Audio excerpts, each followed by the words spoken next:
माननीय पंतप्रधान नरेंद्र मोदीजी यांच्या नेतृत्वात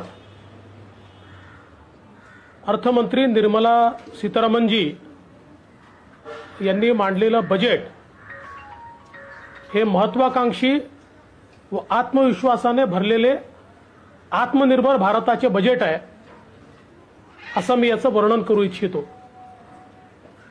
अतिशय संक्रमणाच्या परिस्थितीमध्ये प्रचंड मोठी आव्हानं समोर असताना एक भलं मोठं डेफिसिट लॉकडाऊनमुळे उभं राहिलं असताना त्याचा कुठलाही परिणाम अर्थव्यवस्थेवर होऊ न देता अर्थव्यवस्थेला अधिक चालना कशी मिळेल याचाच प्रयत्न या बजेटच्या माध्यमातून झालेला आपल्याला पाहायला मिळाला आणि विशेषतः 6 क्षेत्रांवर या बजेटने फोकस केलाय। आरोग्य, आर्थिक सुधारणा आणि पायाभूत सुविधा, सर्वसमावेशक विकास, मानव संसाधन, त्याचप्रमाणे नाविन्यता, संशोधन आणि विकास आणि मिनिमम गव्हर्नमेंट मॅक्झिमम गव्हर्नन्स या 6 सूत्रांवर मुळात हा अर्थसंकल्प या ठिकाणी खऱ्या अर्थानं तयार करण्यात आलाय। विशेषतः विविध तरतुदींसोबत सगळ्यात महत्त्वाचं भारताचं जे शेतीचं क्षेत्र आहे, कृषीचं क्षेत्र आहे, या क्षेत्रातली आर्थिक तरतूद ही 2013-14च्या तुलनेत या अर्थसंकल्पामध्ये 5 पटीने वाढली आहे। 5 पटीने 13-14ला जी काही आर्थिक तरतूद होती त्याच्या तुलनेत 5 पटीने वाढलेली आपल्याला आर्थिक तरतूद दिसते। एवढंच नाही तर जे लोक हे सरकार कृषी उत्पन्न बाजार समित्या बंद करणार आहे असं म्हणत होते त्यांची तोंड बंद करणारा हा अर्थसंकल्प आहे।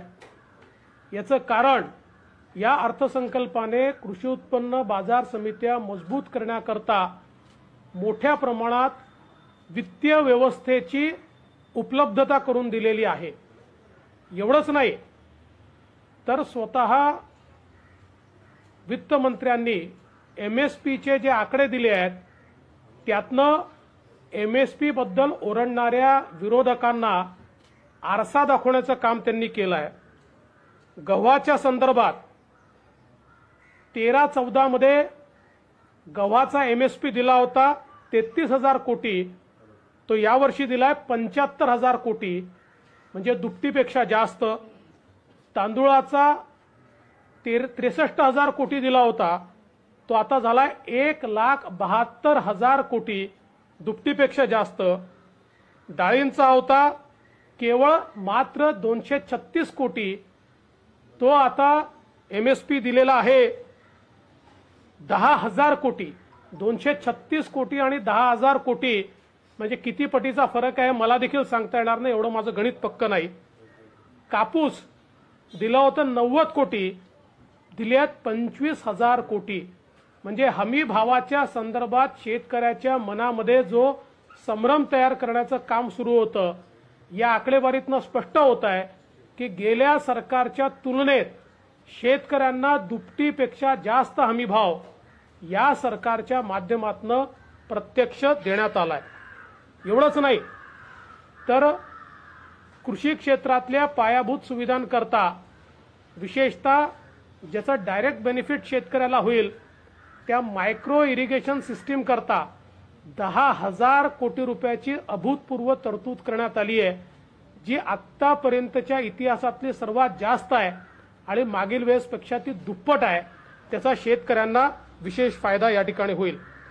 फिशिंग हार्बर्स असतील, डेअरी असेल, पोल्ट्री असेल किंवा गोट्री असेल, या सगळ्यांकरता प्रचंड मोठी तरतूद ही या अर्थसंकल्पात करण्यात आली आहे।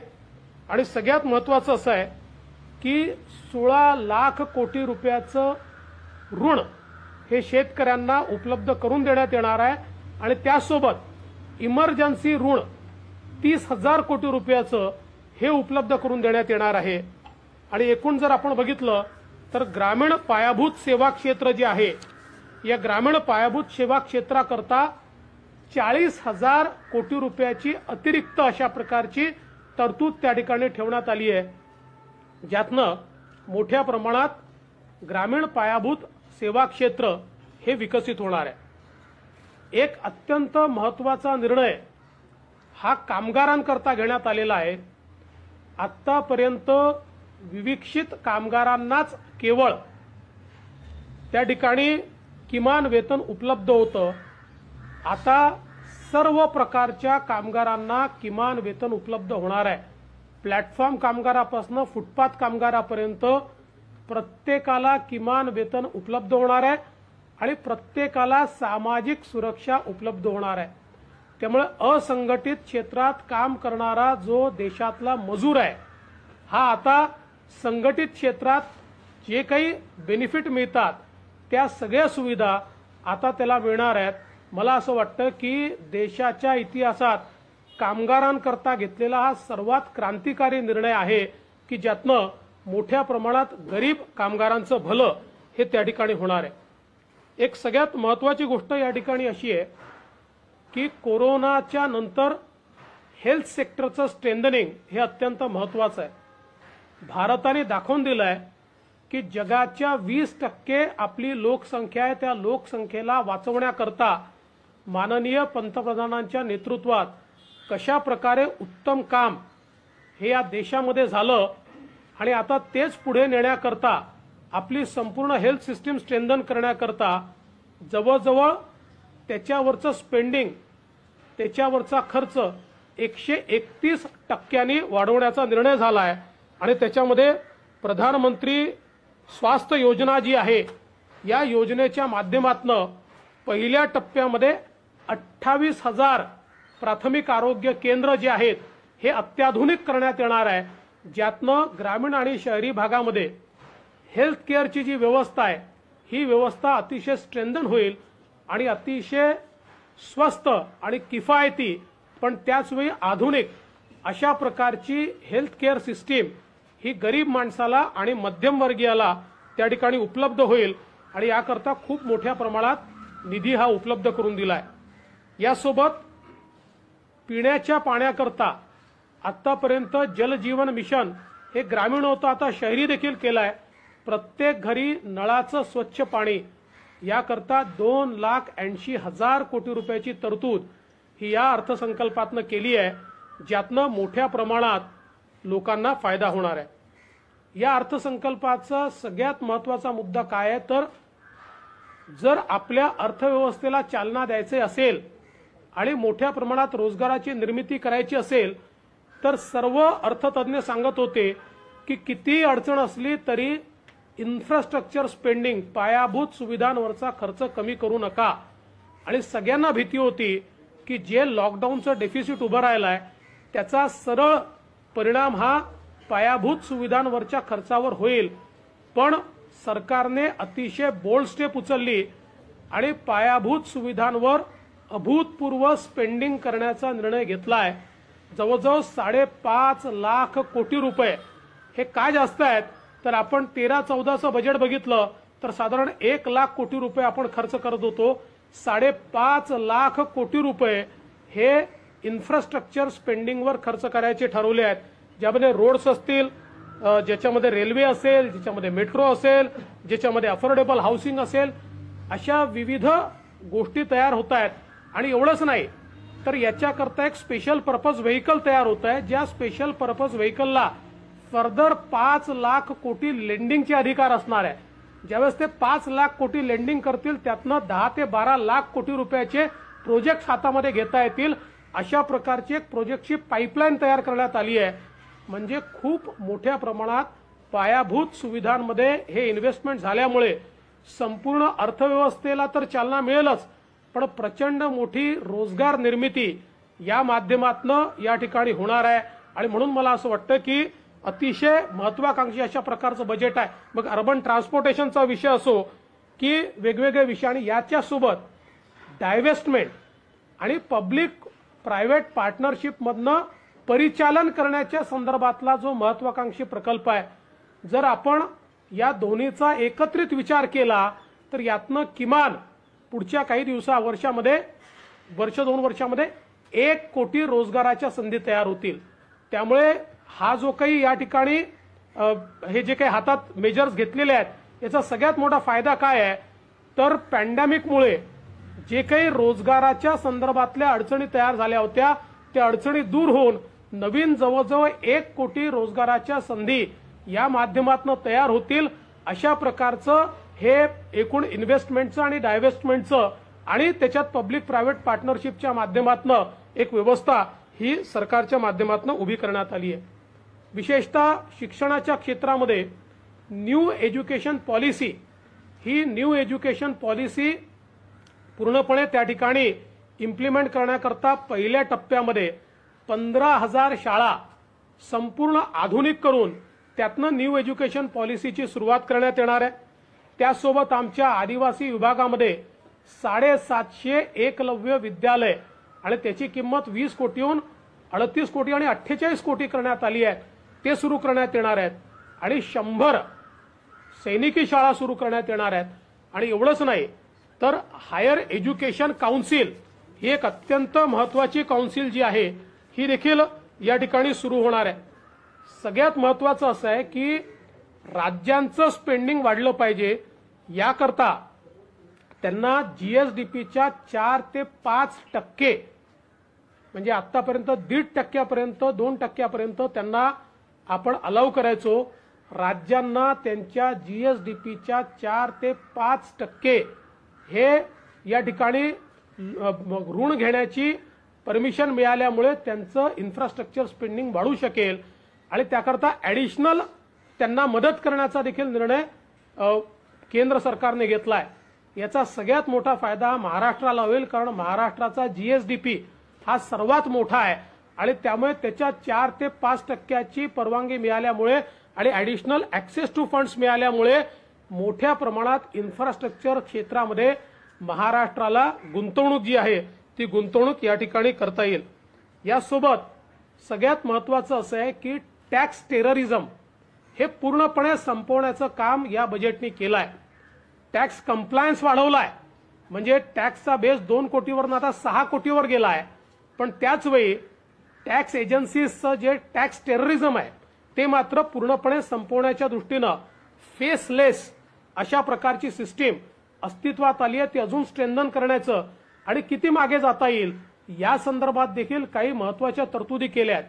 75 वर्षाच्या वयाच्या वरच्यांकरता आणि पेन्शनर्स करता त्या ठिकाणी टॅक्स कंप्लायन्स नील करण्यात आलाय ही देखील अत्यंत महत्त्वाची गोष्ट आहे। यासोबत यावर्षी फिस्कल डेफिसिट जे आहे हे 9.5% जाणार आहे जे अभूतपूर्व आहे।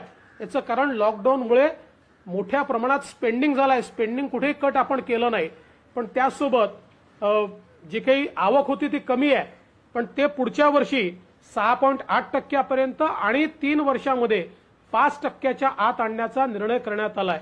एक अजून महत्त्वाचा मुद्दा आहे की 35,000 कोटी रुपये व्हॅक्सिनेशन करता ठेवण्यात आले आहे जी देखील मला असं वाटतं एक अतिशय अभूतपूर्व अशा प्रकारची बाब आहे। एक गोष्ट अजून मला प्रामुख्याने सांगावीशी वाटते की मागच्या काळामध्ये नाशिक शहराकरता निओ मेट्रोचा प्रकल्प आम्ही केंद्र सरकारकडे बनवून पाठवला होता। एक नवीन संकल्पना होती जी संकल्पना केंद्र सरकारने केवळ स्वीकारली नाही ती नाशिक करता मंजूर देखील केली। जवळजवळ 2,900 कोटी 3,000 कोटी त्याच्याकरता केंद्र सरकारने मंजूर देखील केले पण ही महाराष्ट्रातनं पाठवलेली संकल्पना ही आता देशात राबवण्यात येणार आहे। ज्या शहरांमध्ये लोकसंख्येमुळे फुल फ्लेज मेट्रो जी आहे ही मेट्रो फिजिबल होत नाही त्या ठिकाणी ही निओ मेट्रो जी आहे ती त्या ठिकाणी लागू करण्यात येणार आहे। त्यातनं मेट्रोचं जाळं अनेक शहरांमध्ये जाणार आहे आणि याची सुरुवात नाशिकपासून होते आहे ही अत्यंत आनंदाची गोष्ट आहे। त्याचसोबत आमच्या सरकारने त्या काळात नागपूरचा मेट्रो फेज 2 पाठवला होता त्यालाही मान्यता देण्यात आली आहे। मी याकरता केंद्र सरकारचे अतिशय मनापासून आभार मानतो। सर या बजेटवर अशोक चव्हाण असतील किंवा संजय राऊत यांनी टीका अशी केली की भांडवलदारांना मदत करणारा अर्थसंकल्प आहे आणि नाशिक आणि नागपूरमध्ये मेट्रो प्रकल्पांना जो निधी देण्यात आलेला आहे इथं तुमची सत्ता आहे म्हणून हा निधी दिलाय, अशा पद्धतीची टीका आहे. पहिली गोष्ट, त्यांनी जी प्रतिक्रिया दिली ती बजेट सादर व्हायच्या आधीच त्यांनी लिहून ठेवली होती, तीच त्यांनी वाचून दाखवली किंवा म्हणून दाखवली आहे. त्यामुळे त्यांच्या प्रतिक्रियेत काहीच नवल मला वाटत नाही. नागपूर आणि नाशिकच्या संदर्भातले प्रस्ताव हे आमचं सरकार असतानाच गेले होते, त्यानंतर कुठलेही प्रस्ताव गेलेले नाहीत. नव्हे तर या सरकारने नाशिकच्या प्रस्तावाला 1 वर्ष उशीर लावला. नाशिकच्या प्रस्तावाच्या संदर्भात केंद्र सरकारने काही कंप्लायन्स मागितले होते, ते कंप्लायन्स पाठवायला 8 महिने लावले, म्हणून नाशिकचा प्रस्ताव या ठिकाणी लेट झालाय. आणि दुसरं, या सरकारने पहिले उत्तर हे दिलं पाहिजे, तुमच्या मुंबई मेट्रो 3 करता 50% पैसे केंद्र सरकारने दिले आहे, तुम्हाला 85% लोन जायकाचं दिलेलं आहे, आणि त्या मेट्रोला तुमच्या निर्णयामुळे आरेचं कारशेड हे त्या ठिकाणी रद्द केल्यामुळे 2021 साली जी मेट्रो होणार होती आता 2024 पर्यंत देखील होणार नाही.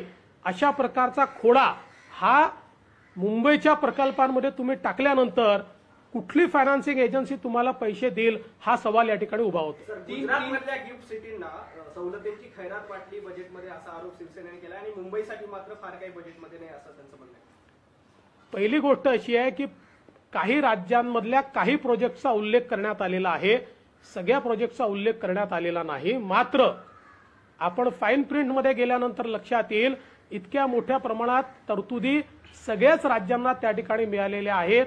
आणि खरं तर गिफ्ट सिटी ही गुजरातमध्ये झाली, याचं पाप जर कोणाचं असेल तर ते काँग्रेस राष्ट्रवादी सरकारचं पाप आहे. कारण त्यांच्याच सरकारने गिफ्ट सिटी मुंबईचा प्रस्ताव हा 2006 सालापासून असताना 2012 साली गुजरातची गिफ्ट सिटी ही तेव्हाचे माननीय मनमोहन सिंगजी जे पंतप्रधान होते त्यांच्या सरकारने मंजूर केली आहे. विरोधकांकडून आरोप एक होतोय की 5 राज्यांच्या निवडणुका डोळ्यासमोर ठेवून भरभरून त्या 5 राज्यांना देण्यात आले, वेस्ट बेंगॉल असेल, केरळ असेल आणि इतर काही. आणि त्याचबरोबर दुसरा याला लागून एक प्रश्न आहे की महाविकास आघाडीचं सरकार राज्यात आहे म्हणून केवळ 3च म्हणजे महत्वाचे प्रकल्प आहेत त्यांना निधी मिळालाय असा आरोप देखील महाविकास आघाडीकडून होतोय. दोन्ही प्रश्नांना कसं उत्तर द्याल? मी पुन्हा एकदा सांगतो की काही राज्यांचा उल्लेख झालाय. आता उत्तर प्रदेशचं नावच घेतलं नाही, आमचं सरकार आहे. मध्य प्रदेशचं नावच घेतलं नाही, आमचं सरकार आहे. म्हणून काय त्या ठिकाणी काहीच दिलं नाहीये का? तर काही विविक्षित प्रकल्पांचा उल्लेख त्या ठिकाणी करण्यात आलाय. आता महाराष्ट्राचं तर कमीत कमी 3 प्रोजेक्टमध्ये नाव तरी आलं. म्हणजे मला तर असं वाटतं की तुम्ही म्हटलं त्या 4 स्टेट नंतर फक्त महाराष्ट्राचं नाव त्या ठिकाणी आलंय. बजेट न वाचता त्याच्यावर दिलेली ही प्रतिक्रिया आहे. सर, पेट्रोल आणि डिझेलवर अधिभार लावलाय, पेट्रोलवर 2.5 रुपये आणि डिझेलवर, त्यामुळे सर्वसामान्यांचं कंबरडं होणार अशी एक प्रतिक्रिया येते. मला असं वाटतं की या संदर्भात मी काही वृत्तवाहिन्यांवर देखील बघितलं, न पाहता दिलेली रिॲक्शन आहे. कारण हा अधिभार स्वतःकडची ड्युटी कमी करून ऍडजस्ट करण्यात आलाय. एक नव्या पैशाचाही अधिभार हा ग्राहकावर पास ऑन होत नाहीये. सरकारला ड्युटीतनं जे पैसे मिळत होते त्या ड्युट्या कमी करून ते पैसे या अधिभाराच्या माध्यमातून शेतकऱ्यांकरता देण्यात आले आहे. त्यामुळे सामान्य ग्राहकावर 1 रुपयाचा नाही, एका नव्या पैशाचाही अधिभार त्याच्यातनं पडत नाहीये. हिंदी में जानना चाहेंगे, खासकर आज का बजट है वो इंफ्रा पे काफी ध्यान दिया गया है और कैसे देखते? मैं ऐसा कहूंगा कि महत्वाकांक्षा और आत्मविश्वास से भरा हुआ आत्मनिर्भर भारत का ये बजट है. मैं आदरणीय प्रधानमंत्री मोदी जी और फाइनेंस मिनिस्टर निर्मला सीतारमन जी का बहुत बहुत अभिनंदन करना चाहता हूं, आभार व्यक्त करना चाहता हूं कि पैंडेमिक के चैलेंजिंग समय पर, चुनौतीपूर्ण समय पर जिस प्रकार का बजट उन्होंने दिया है, अपने आप में पूरी दुनिया में चैलेंज को कैसे अवसर में बदला जाता है इस बजट ने हमको दिखाया है. अगर हम देखें तो लोग ये मानते थे कि बजट श्रिंक होगा, बजट में स्पेंडिंग कम होगा, इंफ्रास्ट्रक्चर का स्पेंडिंग कम होगा, लेकिन एक अभूतपूर्व इस प्रकार का स्पेंडिंग इंफ्रास्ट्रक्चर का किया जा रहा है. 5 लाख करोड़ से ज्यादा पैसा इंफ्रास्ट्रक्चर पर लगाया जा रहा है. विशेष रूप से हेल्थ के सेक्टर में 131%, 31% हेल्थ सेक्टर में बढ़ोतरी की गई है और 28,000 प्राइमरी हेल्थ सेंटर्स को विकसित किया जाने वाला है, जिससे देश में गरीबों को और निम्न मध्यम वर्गीयों को डायरेक्ट हेल्थ बेनिफिट मिलेगा और सरकारी व्यवस्था में अच्छे तरीके से इलाज मिलेगा। प्रधानमंत्री स्वास्थ्य सुरक्षा योजना का यह विस्तार देश के लिए एक अभूतपूर्व इस प्रकार की घटना है। विशेष रूप से इंफ्रास्ट्रक्चर के सेक्टर में रोड्स हो, पोर्ट्स हो, मेट्रो रेलवे हो या फिर हाउसिंग हो, इसमें जिस प्रकार से या रेल का सेक्टर हो, जिस प्रकार से सरकार ने निवेश करने का निर्णय लिया है, ये अपने आप में एक रिकॉर्ड है और इससे हमारी अर्थव्यवस्था को गति मिलेगी, इससे बड़े पैमाने पर रोजगार निर्मित होगी और इसके साथ साथ डाइवेस्टमेंट और पब्लिक प्राइवेट पार्टिसिपेशन, ये दोनों चीजों को अगर हम मिलाकर देखें तो मैं ऐसा मानता हूं कि कम से कम 1 करोड़ रोजगार के अवसर इसके माध्यम से देश के अंदर तैयार होंगे। सबसे महत्व की बात यह है कि कृषि का बजट 2013-14 की तुलना में कम से कम 5 गुना बढ़ाया गया है और जो लोग ये कहते थे कि ये सरकार कृषि मंडियों को समाप्त करना चाहती है, उनको करारा जवाब इस बजट से मिला है। कृषि मंडियों को न केवल स्ट्रेंथन किया गया है बल्कि उनको एक बहुत बड़े निवेश को एक्सेस दिया गया है, जिससे वो अपने आप में आत्मनिर्भर हो सकती है। इसके साथ साथ बहुत बड़े पैमाने पर एमएसपी के बारे में भी लोगों के मन में दुर्भावना फैलाई जा रही थी, गलत बातें, बरगलाने वाली बातें कही जा रही थी।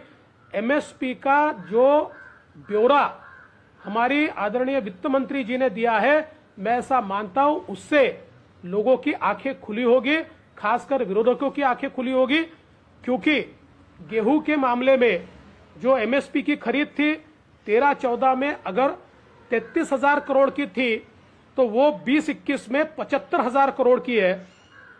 चावल में 63,000 करोड़ से वो खरीद 1,72,000 करोड़ हुई है। जो हमारा दलहन तिलहन है इसमें मात्र 236 करोड़ की खरीद होती थी, वो 10,000 करोड़ पर गई है। कॉटन में, कपास में 90 करोड़ से वो 25,000 करोड़ गई है। तो कुल मिलाकर एमएसपी की खरीद पुरानी सरकार से 2 गुनी से भी ज्यादा इस सरकार ने की है। इसके साथ साथ कृषकों के लिए 16 लाख करोड़ का ऋण हो, 30,000 करोड़ का इमरजेंसी ऋण हो, रूरल इंफ्रास्ट्रक्चर में 40,000 करोड़ रुपया हो। इसके साथ साथ कई उपाय ये कृषकों के लिए इस बजट में लिए गए, जिसमें 10,000 करोड़ रुपया माइक्रो इरिगेशन प्रोजेक्ट्स के लिए जो दिए गए, मैं ऐसा मानता हूं इससे किसानों को पर ड्रॉप मोर क्रॉप इस हेतु से बहुत बड़ा फायदा होगा। एक और महत्वपूर्ण चीज है कि जो हमारे कामगार हैं उनके लिए, हमारे श्रमिकों के लिए इस बजट ने एक नया रास्ता खोला है और अब सब प्रकार के श्रमिकों को एक प्रकार से मिनिमम वेजेस, न्यूनतम वेतन एक्ट के तहत लाया जा रहा है। अभी तक कुछ ही श्रमिकों को न्यूनतम वेतन कानून लागू था, अब सारे श्रमिक, फुटपाथ के, प्लेटफॉर्म के सारे श्रमिकों को ये लागू होने के कारण बड़े पैमाने पर सोशल सिक्योरिटी ये सारे के सारे श्रमिकों को प्राप्त होने वाली है।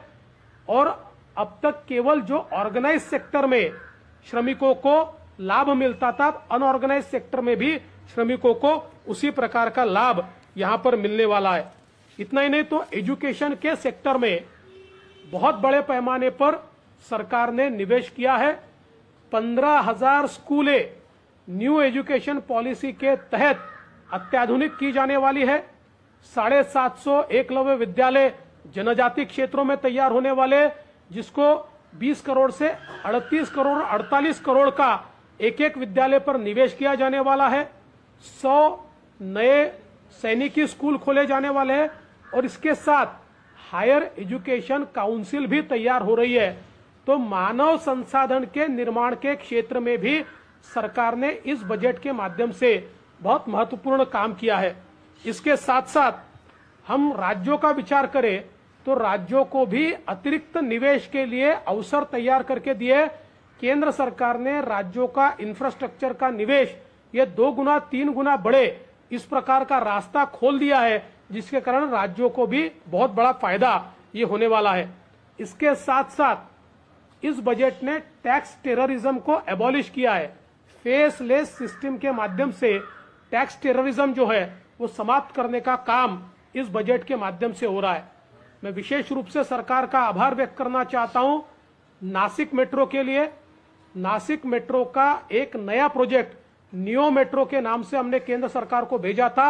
एक नई परिकल्पना थी, जिन शहरों में उनकी जनसंख्या के अनुपात में मेट्रो फिजिबल नहीं होती, उनके लिए एक नए प्रकार की मेट्रो को हमने कंसीव करके केंद्र सरकार को भेजा था। केंद्र सरकार ने न सिर्फ उसको स्वीकारा बल्कि उसको एक नेशनल मॉडल के रूप में अडॉप्ट किया और नासिक के लिए पैसा भी दिया। उसके साथ साथ नागपुर के फेज 2 को भी पैसा दिया।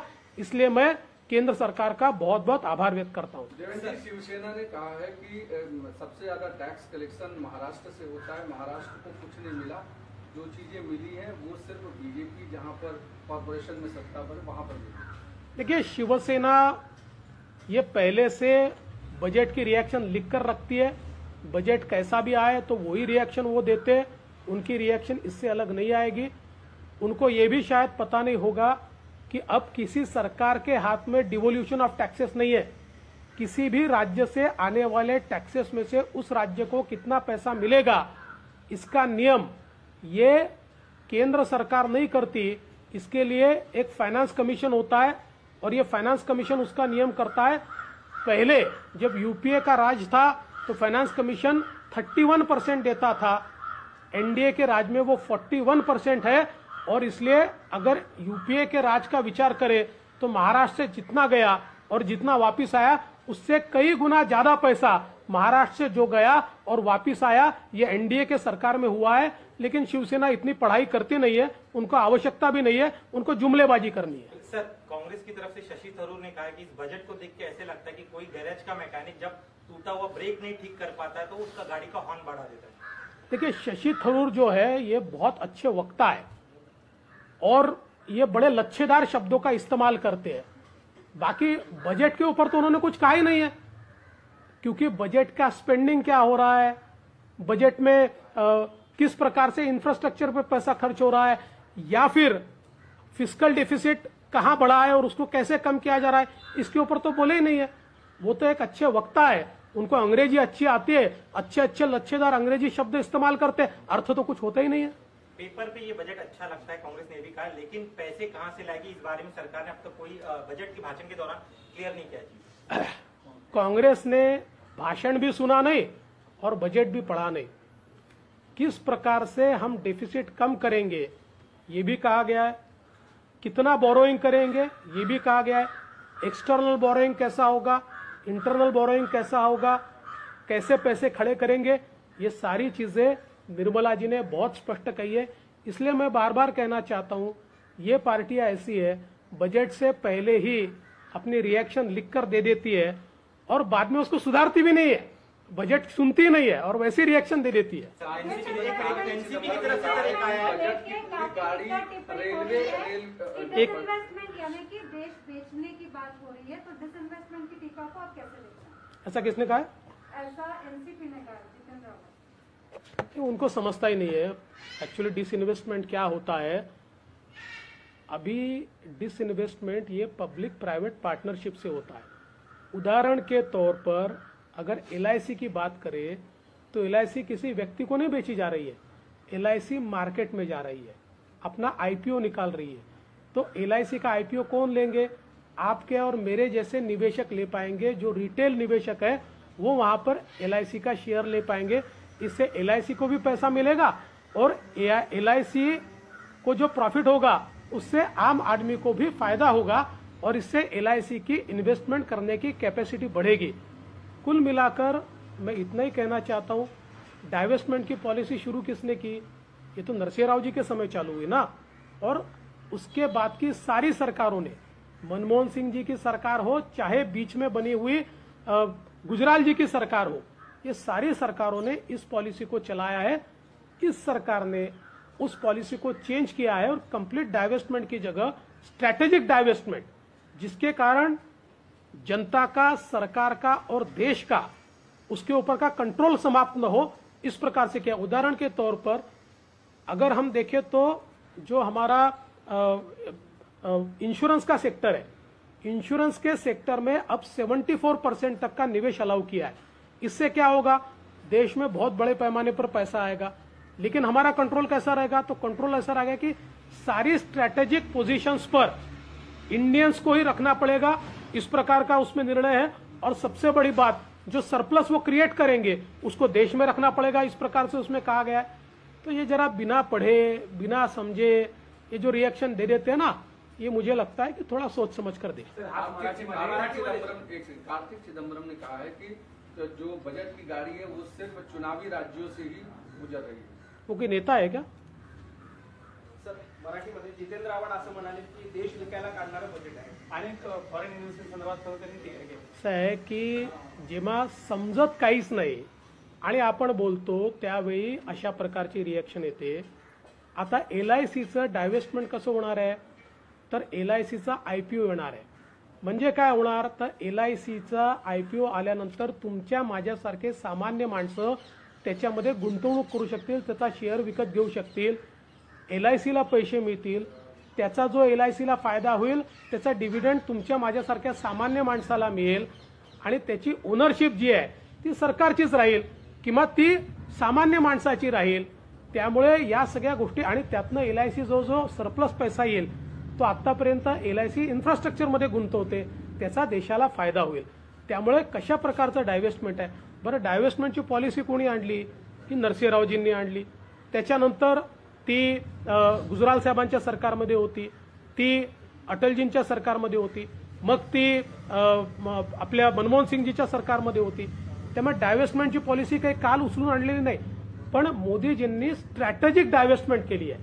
म्हणजे आपले ॲसेट हे पूर्ण दुसऱ्याच्या हातात जाऊ नये अशा प्रकारची स्ट्रॅटेजिक डायव्हेस्टमेंट केली आहे. आता तुम्ही बघा की उदाहरणादाखल म्हणजे स्ट्रॅटेजिक इन्व्हेस्टमेंट पॉलिसी जर आपण बघितली तर आता इन्फ्रास्ट्रक्चर इन्शुरन्सच्या सेक्टरमध्ये 74% आता फॉरेन इन्व्हेस्टमेंट येऊ शकेल.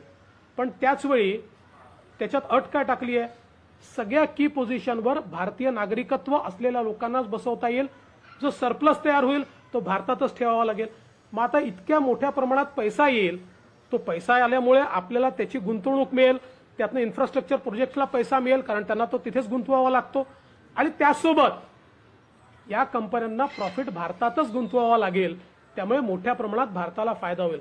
म्हणून डायव्हेस्टमेंटची पॉलिसी आता स्ट्रॅटेजिक डायव्हेस्टमेंटमध्ये गेली आहे. ती कदाचित त्यांना समजली नसेल आणि त्याच्यामुळे ते आपलं आधीच जे लिहून आणलेलं आहे, भारत विकायला काढला, हे करायला काढलं, ते करायला काढलं. मग असं जर विचार केला तर नरसिंहरावांपासून प्रत्येकाने भारत विकायला काढला असं आपल्याला म्हणावं लागेल आणि मनमोहन सिंगांनी भारत विकायला काढला असं म्हणावं लागेल. असं ते म्हणणार आहेत का, असं माझा त्यांना सवाल आहे. सर, इसके अलावा TMC की तरफ से भी बयान आया है. उन्होंने कहा है कि ये बजट अमीर को और अमीर करेगा, गरीब को और गरीब करेगा और मिडिल क्लास के हाथ कुछ नहीं लगा. मुझे बहुत आनंद है कि अभी भी 20 साल पुरानी प्रतिक्रिया ही TMC दे रहा है. 20 साल से प्रतिक्रिया उनकी बदली नहीं है. 20 साल से जब भी वो विपक्ष में रहते हैं तो यही प्रतिक्रिया देते, कोई नई प्रतिक्रिया नहीं देते. सर, महाविकास आघाडीकडनं पत्रकारांची मुस्कटदाबी सुरू आहे. 2 पत्रकारांवर, ABP माझाच्या 2 पत्रकारांवर शिर्डीमध्ये गुन्हा दाखल केला. एक बातमी कव्हर केली या कारणासाठी. ही मुस्कटदाबी गेले वर्षभर चाललेली आहे. महाराष्ट्रामध्ये बोलण्याचं स्वातंत्र्य नाही, महाराष्ट्रामध्ये अभिव्यक्तीचं स्वातंत्र्य राहिलेलं नाही. ट्विटर, फेसबुक या समाज माध्यमांमध्ये काही लिहिलं, सरकारच्या विरोधात काही जरी लिहिलं तरी देखील तुम्हाला नोटीस मिळते आणि जेलमध्ये जावं लागतं. सरकारच्या विरोधात बातमी दाखवली तर तुमच्यावर गुन्हा दाखल होतो.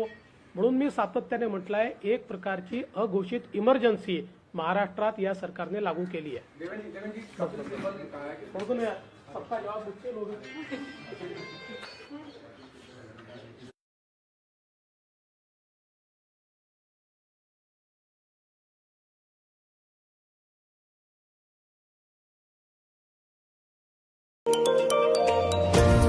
संजीवन दीप होम अप्लायन्सेस लग्न बसण्याची भांडी, फर्निचर व इलेक्ट्रॉनिक्सचे भव्य 4 मजली एसी दालन, घरगुती उपयोगाची सर्व भांडी, सोफा सेट, बेड, फर्निचर तसेच सर्व इलेक्ट्रॉनिकचे साहित्य एकाच छताखाली आणि तेही आपल्या लेंगरे गावात. आमच्याकडे उधारी जोरदार चालू आहे. 0% व्याजदरात बजाज फायनान्स सुविधा उपलब्ध. चला तर मग आजच संपर्क करा. आपला आनंद द्विगुणित करा. आमचा पत्ता बागलभाऊ चौक, लेंगरे, तालुका खानापूर, जिल्हा सांगली.